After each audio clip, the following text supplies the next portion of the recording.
Souvent, c'est vrai que le mot ego est très péjoratif et on se déconnecte en fait de la vie, qu'il y a des choses qu'on n'arrive pas à gérer dans notre vie parce que c'est les autres qui gèrent cette partie-là.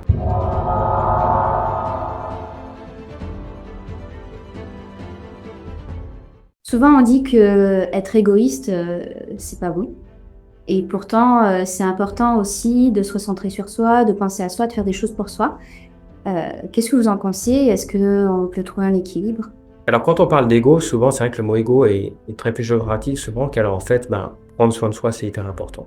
Si je suis pas bien, je ne peux pas m'occuper des autres. Donc je dois d'abord prendre soin de ma santé, de mon environnement, pour pouvoir après vraiment œuvrer correctement. Donc quand on parle d'ego, en fait, qui est pas bon, je dirais que c'est l'ego qui est surdimensionné. C'est-à-dire qu'en fait, on va tellement s'occuper de soi qu'on va plus écouter notre environnement.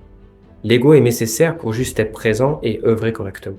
Par contre, si on fait trop d'ego, et ben à ce moment-là, c'est moi, je, moi, je, moi, je, et les autres, en fait, on n'est plus en interaction avec eux, donc on partage plus avec eux, et on se déconnecte, en fait, de la vie, et on a beaucoup moins de plaisir, en fait.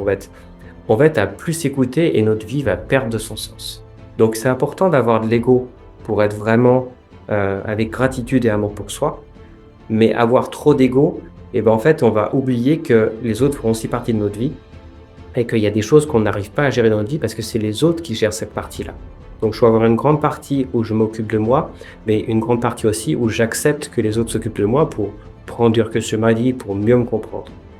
Voilà. Si vous pensez avoir trop d'ego ou pas assez, ou qu'on vous reproche beaucoup d'être trop à tout donner ou pas assez vous occuper de vous, posez-moi la question en commentaire de comment ajuster les choses et je vais vous donner une clé, un outil pour que votre quotidien soit plus facile. Si cette vidéo vous a plu, n'hésitez pas à me mettre un pouce bleu et à cliquer sur s'abonner en activant la petite clochette pour ne manquer aucune des prochaines vidéos. À bientôt.